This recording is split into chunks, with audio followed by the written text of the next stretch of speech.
llegado el momento de dar a conocer lo acontecido algún tiempo atrás, en esas vastas regiones que conforman la zona de Saad-Lan, verdadero desierto en realidad, y cuyos secretos pocos conocen, pues las exploraciones llevadas a cabo, o hasta la fecha, y con tal objeto practicadas, no han satisfecho ni a exploradores ni a curiosos. A esos por su incapacidad para arrojar alguna luz donde tantos hayan tinieblas. A estos por encontrar los datos obtenidos insuficientes para saciar su ardor de descubrimientos. En ningún caso fueron las tierras de Saad conocidas por el populacho, ni sus misterios penetrados por las gentes.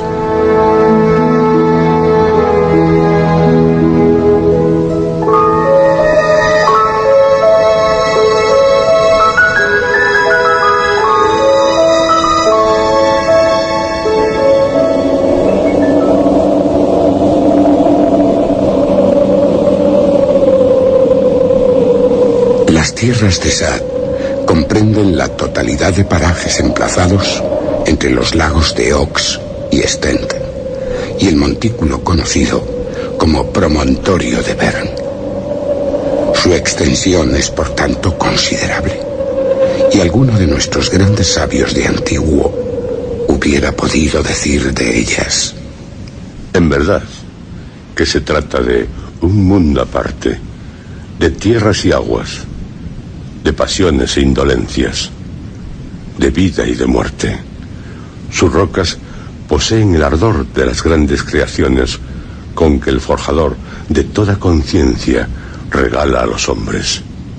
Y en sus bosques la mirada se pierde en busca de algún indicio de nobleza o de un extraño sonido. Realmente estas tierras no son tan ricas ni fértiles como se las pretende. Pero esto es algo que importa bien poco cuando el poeta abandona este mundo y se arma de pluma y tintero, contagiándose luego los hombres de fantásticas ensoñaciones que tienen como resultado una opinión mal formada y una apreciación errónea sobre su fuente de inspiración. Como se ha dicho, esta narración no pretende sino ser el testigo fiel de todo lo acontecido en tales regiones, por lo que, a medida que avance aquella, se irán facilitando nuevos aspectos sobre la configuración de estos suelos que a tantas y tantas personalidades han fascinado y a no pocas sobrecogido.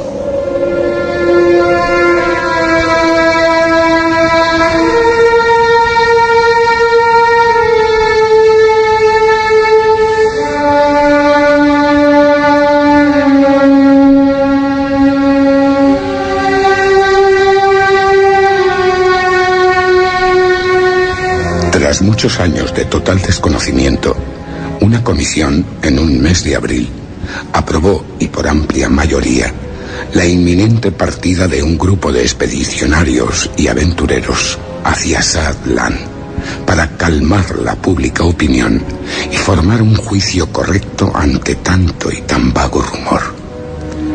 Dicho grupo estaba constituido por el señor P. de Tremaine, encargado del aspecto más formal del asunto. Los señores M. y M. de Sen, y que debieran acompañarnos solo una parte del viaje en calidad de orientadores. El joven L., valeroso personaje, cuyo temple y adhesión ya se conocía de antiguo, y mi propia persona, como director de la marcha y portador de instrucciones, cargo este que me era reconocido por la totalidad. Llevábamos además 2 grandes sacas de vituallas y aprovisionamiento, y otra más que contenía armas de asalto y munición suficiente para resistir algunos días en caso de peligro o de invasión. De este modo, y con lo que parecía una excelente provisión, se efectuó la partida sin más incidente que el retumbar de algún trueno lejano que nos heló el ánimo durante algunos instantes.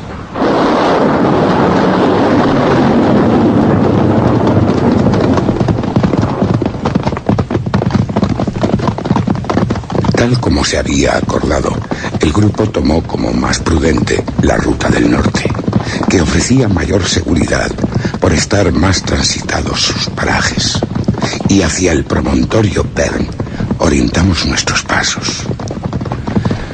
Referir aquí, en las condiciones en que me hallo, la fatiga del viaje resulta del todo inútil, tanto más cuanto que esta no era sino pasajera, pues a menudo nos deteníamos para tomar algún alimento y reposar brevemente. La convivencia en nuestras filas era aceptable y hasta diría que ejemplar, observando los incidentes producidos en otras salidas. Hemos alcanzado el cruce de Ox con Sten, el lugar en que nos dejarán los señores M&M. Llegados al cruce de Ox con Sten, la comitiva se separó y los señores M&M de Sen volvieron sobre sus pasos luego de recomendarnos gran prudencia y de prometer elevar su oración por el éxito de la empresa. Fue la última vez que vimos a estos excelentes personajes. Seremos prudentes, pero ser prudente será suficiente.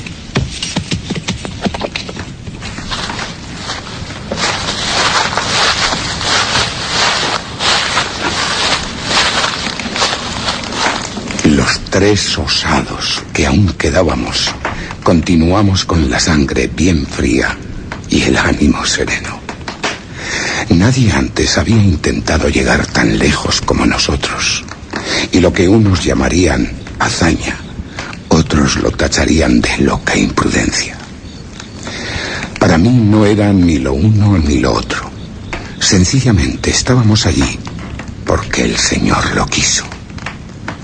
Al acercarnos a las 24 horas de marcha, comenzamos a acumular alguna fatiga, por lo que decidimos pernoctar allí mismo, tras encender un buen fuego y desentumecer los miembros. Apenas si se habló en la cena, bastante sencilla, y al poco todos dormían con un ojo abierto. Sería cerca de la medianoche cuando, en mi insomnio, creí escuchar ruidos de voces y gemidos, posiblemente de algún animal salvaje. Conocedor de las extrañas costumbres de tales personajes, no le di más importancia, y ya iba yo también a acostarme, cuando los ruidos persistieron y las voces redoblaron su alcance. El señor P. dormía. El joven L. despertóse con el estruendo. Ambos nos miramos en silencio, aunque nada dijimos. Volvimos a recostarnos, no sin algún temor, que como después se vería, estaba bien fundado.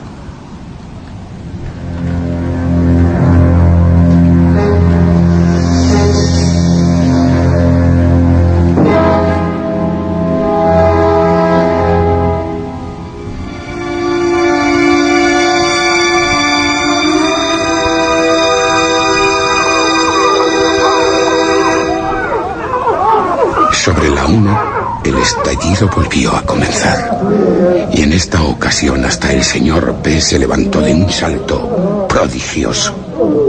Los tres permanecimos en pie, largamente influidos por el recuerdo de temores y supersticiones por todos conocidas.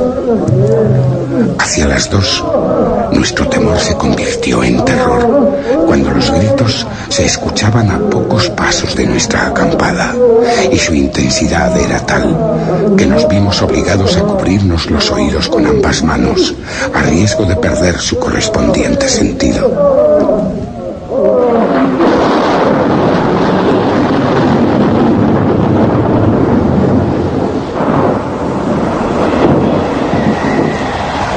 Resulta imposible describir lo que pasó a continuación. El cielo estaba sombrío. No se vislumbraba una estrella. Era una noche apropiada para orgías y aquelarres de brujas y espectros. A eso debieron entregarse tales monstruos, pues llovieron de pronto relámpagos y entraron los cielos en contienda. Meta Silvia, si son larve. No veo a nadie. Debur, era un garce, masero de impagos. Ni yo. No sé imposible. No. Una voz grave y precisa se dirigió a nosotros. Puedo confirmar este punto por la proximidad del sonido y la ausencia de toda humana figura salvo la nuestra. El señor P, el joven L y yo mismo nos volvimos para ver. Nadie. A continuación miramos hacia el promontorio Bern, del que nos separaban 2 horas de marcha. Nadie. Volvamos. ¿Volver? Sí, volver. Ahora mismo. De pronto, el señor P, asiéndome por el brazo, tiró de mí con violencia, intentando que volviera con él a desandar lo andado. El joven L se apresuró a armarse con todo lo que encontró.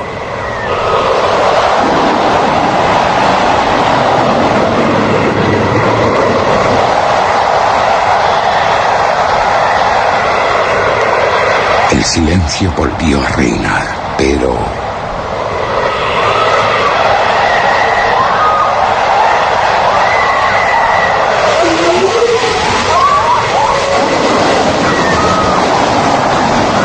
Esperamos en vano sin saber qué. Pero he aquí que, oh milagro de la naturaleza, una fenomenal descarga surca el cielo y se posa sobre la tranquila superficie del lago Stend, esparciendo a su alrededor cuanto de líquido contuviera éste en su haber. Hombres de fuego alados y terribles descargaron sus llamas desde las alturas, y en poco tiempo todo lo que nos rodea, bosque, árboles, maleza, es presa de las llamas, y nos vemos encerrados en un círculo fatal del que ya no esperábamos salir. Aún puedo escuchar a mis compañeros, blancos como yo, arrastrados por el miedo. Mírame. Mírame, L. ¡Mírame! ¿No eres como yo un cadáver? ¿Un cadáver? ¿Yo? ¿Un cadáver? ¡Lo eres! Al señor P le fue imposible durante algunos minutos, y a despecho de su fatiga, hacer otra cosa que mirar y escuchar atentamente. Su cerebro era víctima de esas extravagantes visiones que surgen de la turbación del insomnio. ¿Qué quería ver en aquellas espesuras? Todo y nada. Las indecisas formas de los objetos que le rodeaban, los jirones de nube que atravesaban el cielo y la masa apenas perceptible del promontorio. Parecíale que en las rocas de la meseta bailaban infernal zarabanda. Sí, iban a caer, iban a rodar sobre lo largo del talud, sobre los 3 imprudentes. Iban a aplastarlos a las puertas de aquella tierra cuya entrada les estaba prohibida.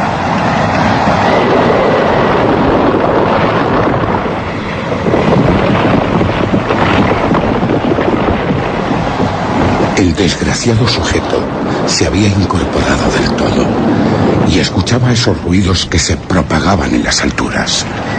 Murmullos inquietantes, mezcla del susurro, del gemido y del suspiro. Oía también los frenéticos golpes que sobre las rocas daban los monstruos ígneos con sus alas, los andriagos revoloteando en su nocturno paseo. 2 o 3 parejas de esos fúnebres búhos, cuyo graznido resonaba como una queja. Entonces, los músculos del señor P se contraían y su cuerpo temblaba, anegado en un sudor frío. Y así transcurrieron horas enteras, desde la medianoche. Si el señor P. hubiese podido cambiar de cuando en cuando alguna frase con alguien, dar libre curso a sus quejas, se hubiera sentido menos atemorizado. Pero tanto el joven L. como yo mismo éramos presa de idénticos temores, por lo que nada pudimos hacer por calmarle.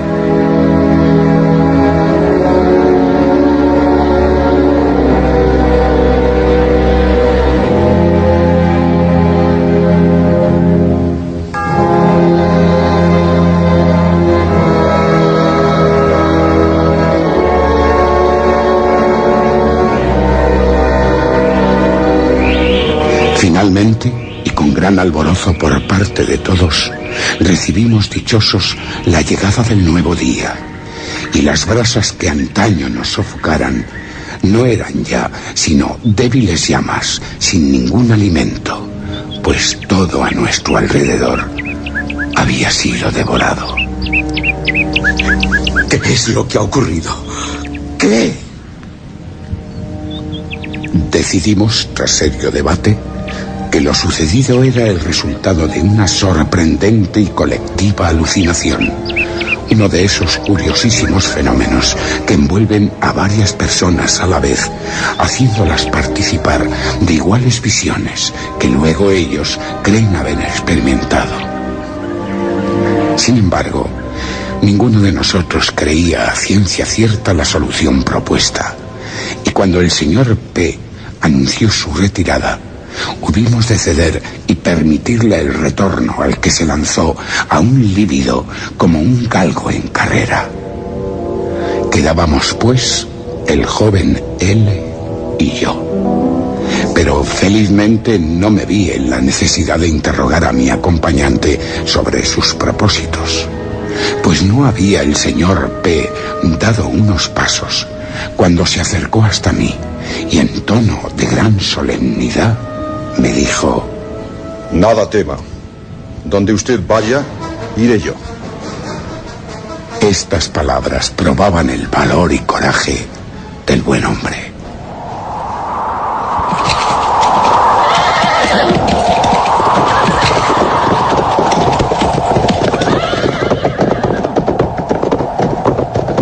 Recogimos lo que quedaba de nuestra provisional morada y, dividiéndonos en dos partes las posesiones del señor P., proseguimos el camino hasta el promontorio Per, al que, si Dios no lo impedía, debiéramos llegar antes del mediodía. La marcha fue, al contrario que la noche, rápida y ágil, y se desarrolló en buenas condiciones, considerando lo agitado de nuestros nervios. Divisamos el montículo antes de lo esperado y paramos a sus faldas para hacer un último alto en el camino.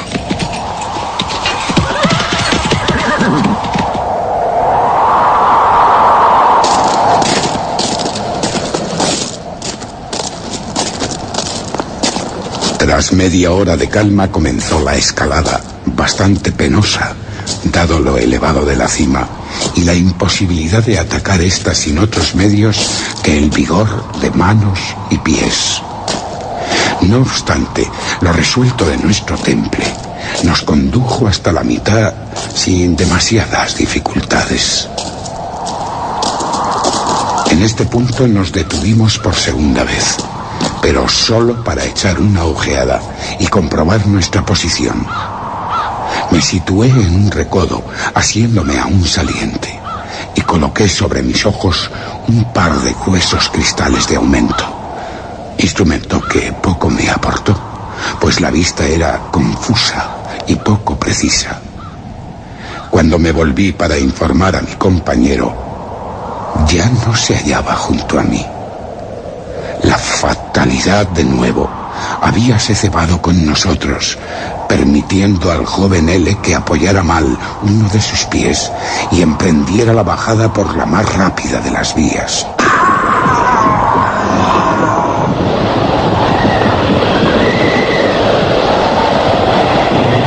Gritó. Traté de agarrarle y estuve a punto de lograrlo, pero fue ya inútil. Rodó sobre su cuerpo varias veces antes de estrellarlo irremediablemente contra el abismo. Un sentimiento de angustia y desazón se apoderó de mí, ya reducido al estado más consumido que pueda concebirse.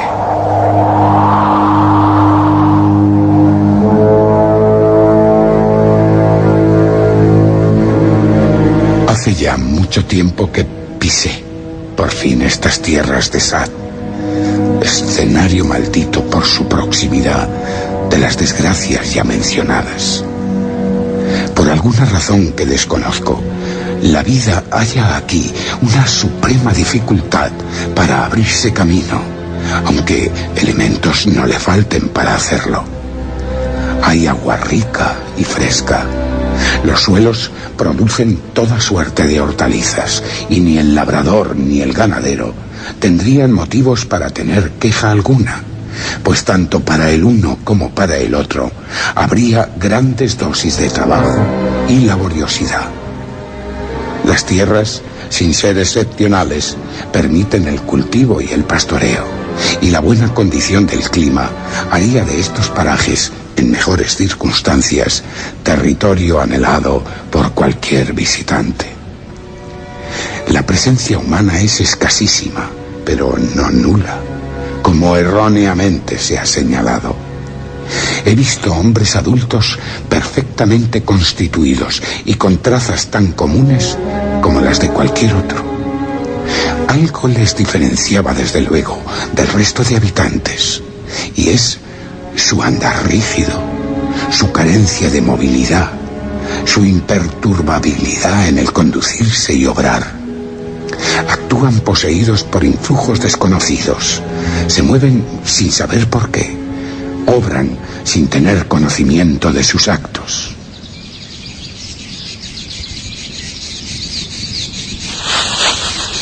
El primero de ellos que tuve ocasión de ver me probó todo esto y más. Ocurrió hace varias jornadas cuando perseguía a un pequeño mamífero aún en desarrollo. Alertado por mi carrera, se echó a la maleza. Y no bien hubo hecho esto, cuando unas pisadas me obligaron a tomar refugio junto a mi improvisado compañero. Al poco, un hombre que, según calculé, superaba los 180 centímetros de estatura, se plantó ante mí y el animal, pero enseguida prosiguió su vagar, pues no otro nombre merece. Parecióme por un momento que había descubierto mi refugio, pero lo apagado de su mirada y la indiferencia de su expresión me dieron a entender que nada había visto, nada oído. He tratado desde entonces de acercarme lo más posible a estos hombres de Sad. Mi propósito no es otro que el de saber, conocer sus inquietudes, sus carencias, sus virtudes. Las tierras son vastas y extensas desde el exterior, pero resulta muy difícil avanzar por sus rincones, y ello porque la proximidad de las gentes me impide conducirme por entre las casas. De estas hablaré más adelante, si tengo ocasión para confirmar mis sospechas. Una circunstancia particular se me plantea con frecuencia. He hablado ya de estos hombres, de sus rasgos, hasta donde sé y conozco. Sin embargo, quiero hacer notar que desde que estoy aquí no he visto ni oído a ningún niño o mujer. Nada hay que me pruebe su existencia.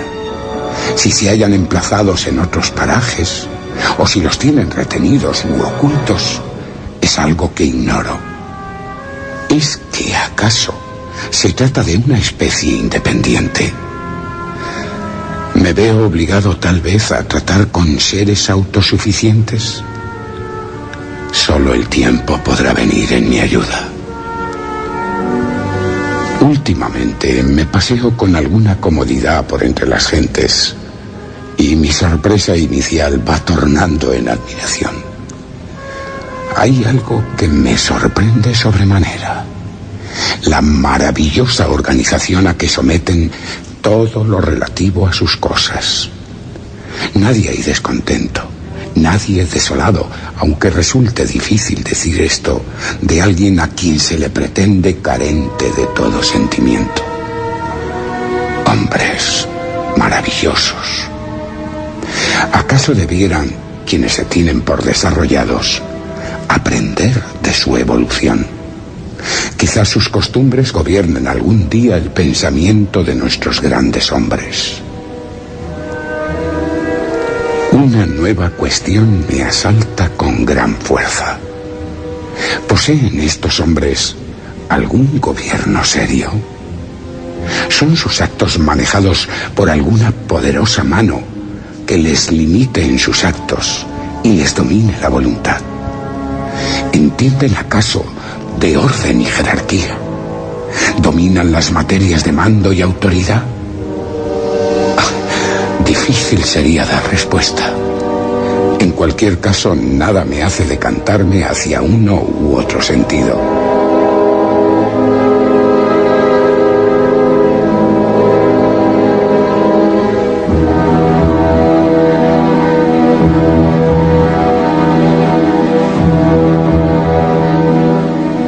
He tomado una decisión.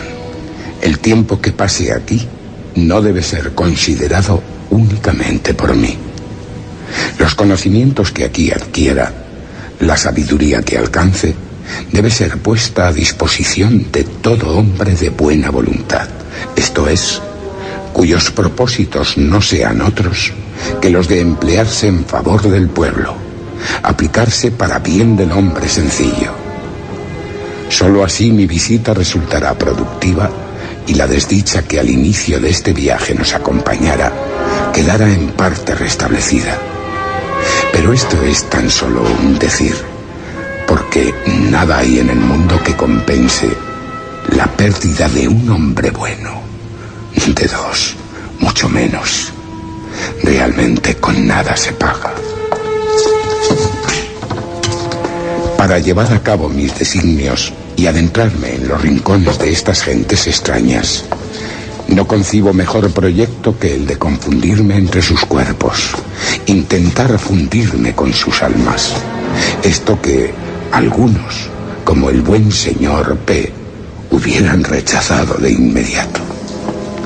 Pienso que es el más sólido intento que puede hacerse para conocer el mejor trazado de entre los posibles, con objeto de mejorar lo ya sabido, de evolucionar su evolución a través de la misma. Las dificultades no son en absoluto supremas como pudiera creerse.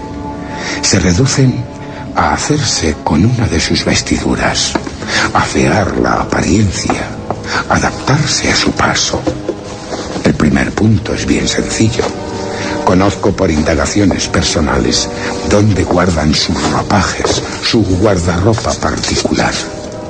Introducirme allí, hacerme con uno de tales vestidos, sencillísimos por otro lado, abandonar la estancia y ocultarme con mi nuevo ropaje será todo cuestión de un instante.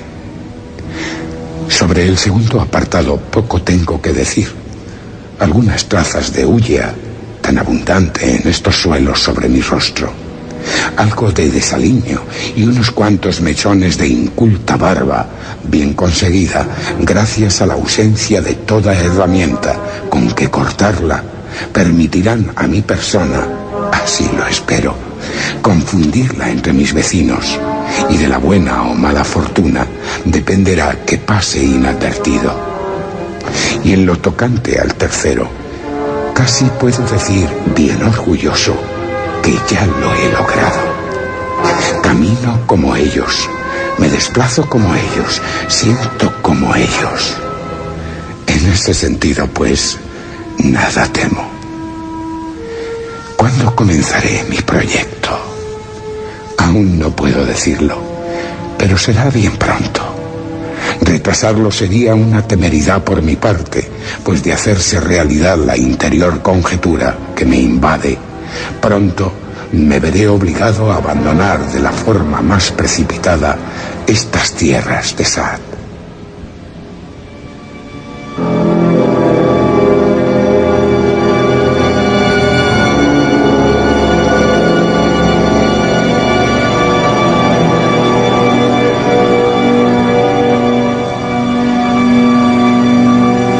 Pasan los días, y con ellos mis esperanzas de abandonar en breve estas regiones. Mi alma, cargada de angustia, se agita en violentas convulsiones, cada vez más frecuentes y de mayor intensidad. No se trata ya de cuestiones presentes tales como el descubrimiento de mi presencia o la carencia de fuerzas, sino de las que no se ven, pero que poseen mayor alcance, lo que me impide marchar. Pienso que es lógico que así sea, pues cualquier hombre, en mis circunstancias, no trataría de adentrarse hasta donde le fuere posible, con tal de mantener en todo momento y bajo cualquier accidente la distancia prudente que separa al temerario del loco. No perseveraría, como yo lo hago, en el intento atrevido por llegar donde otros cayeron, en la alocada aventura que supone esta expedición.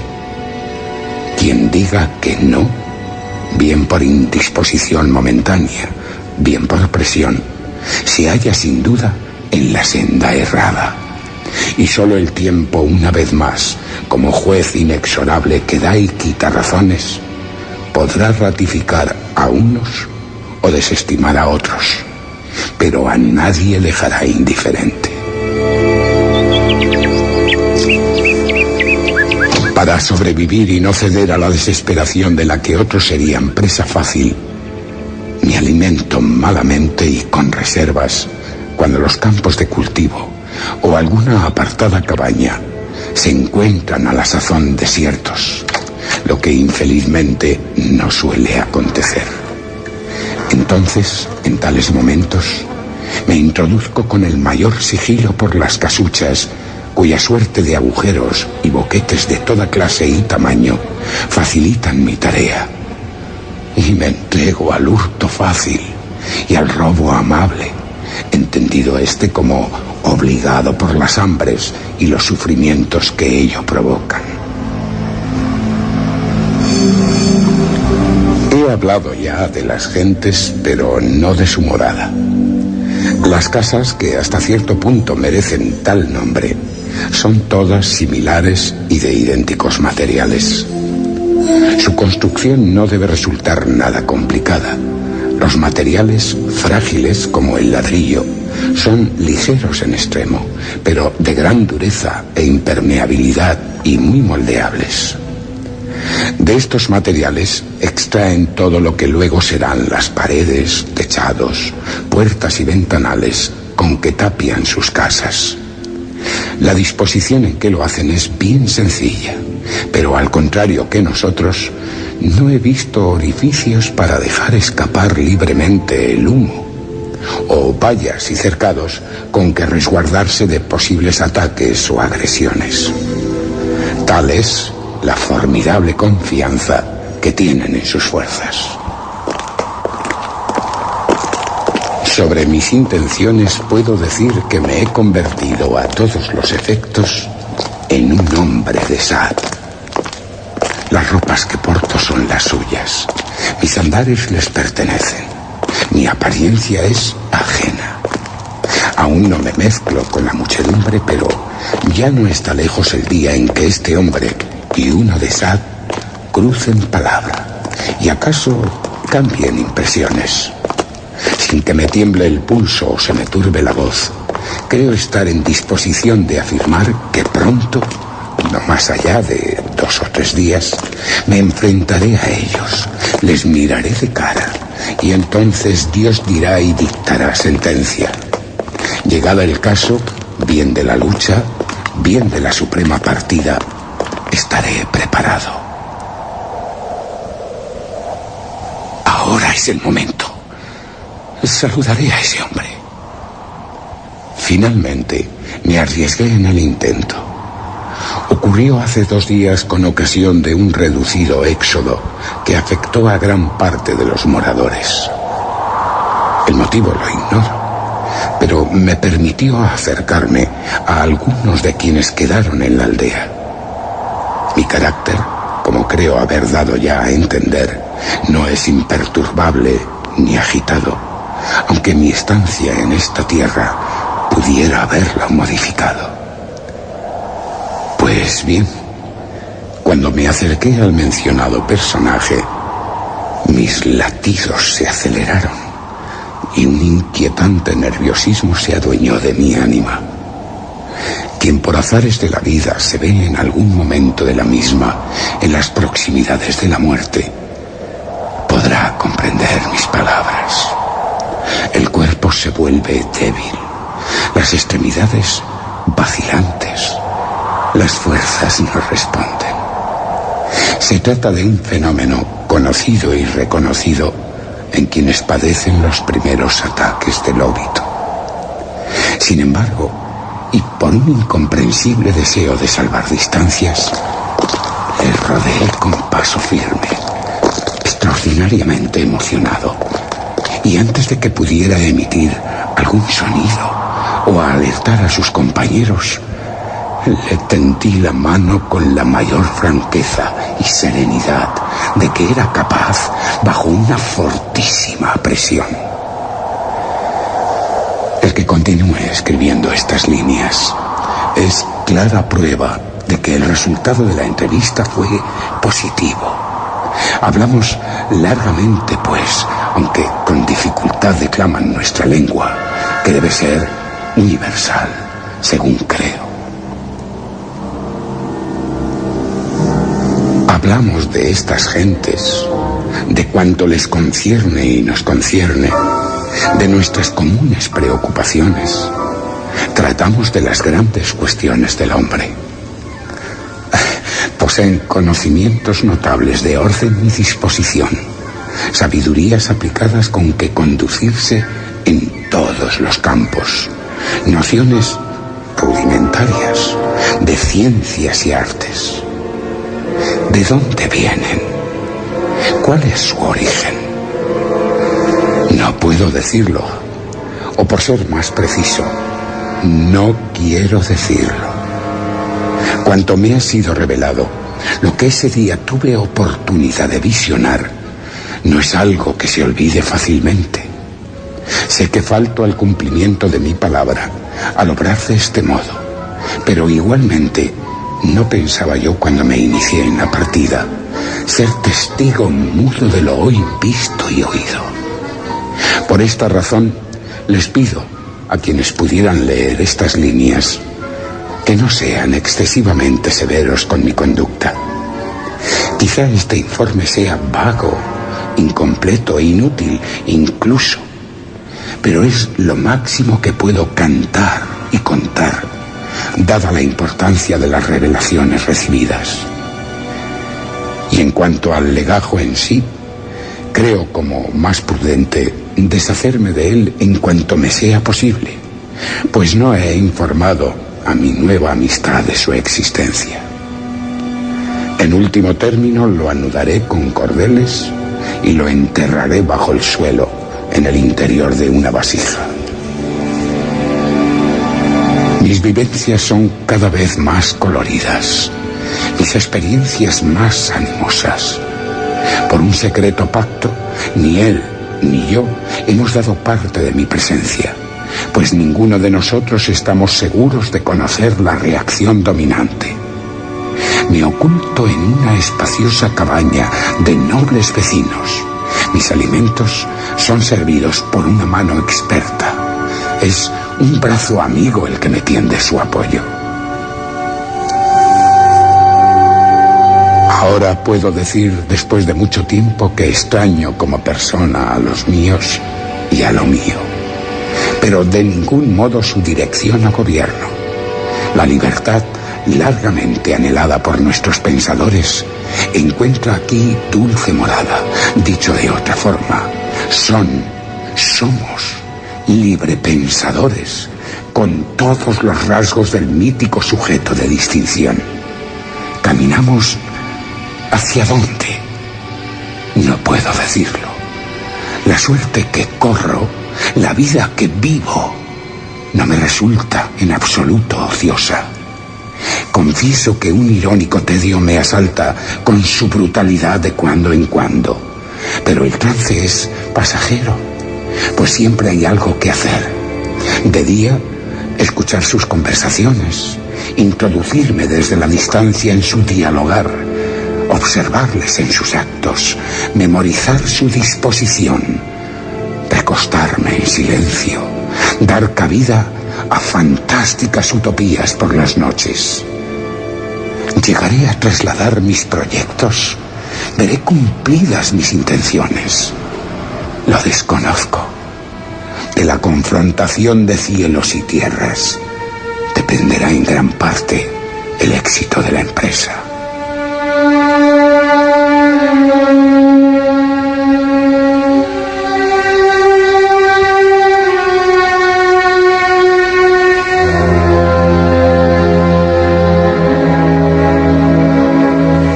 Entre tanto, la rutina se rompe y el tono con que converso con mi compañero se vuelve agrio e intenso. Divergemos en tantos puntos.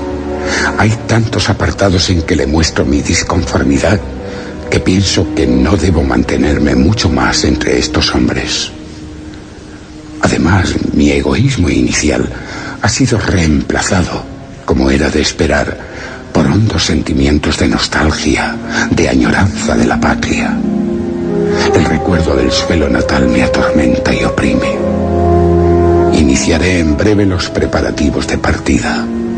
Tengo muy presente, desde luego, que solo a Dios corresponde disponer de las vidas de los hombres.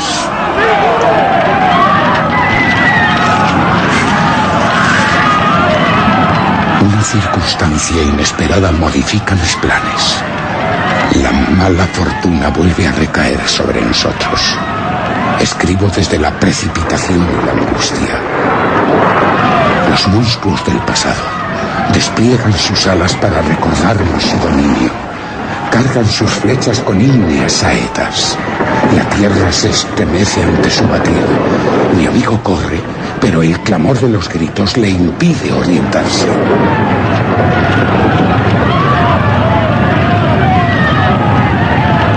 Las casas llamean de pronto a izquierda y derecha, mientras mujeres y niños abandonan sus ocultos refugios para unirse a la fuga.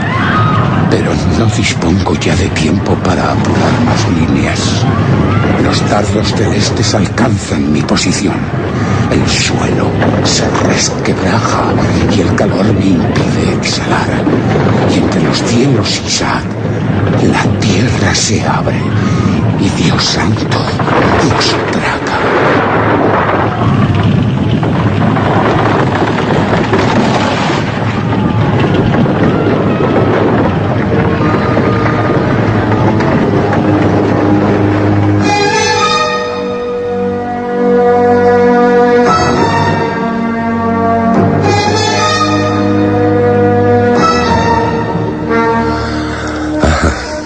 Las extrañas, misteriosas tierras de Sad y los no menos enigmáticos moradores de un desconocido lugar y los monstruos del pasado.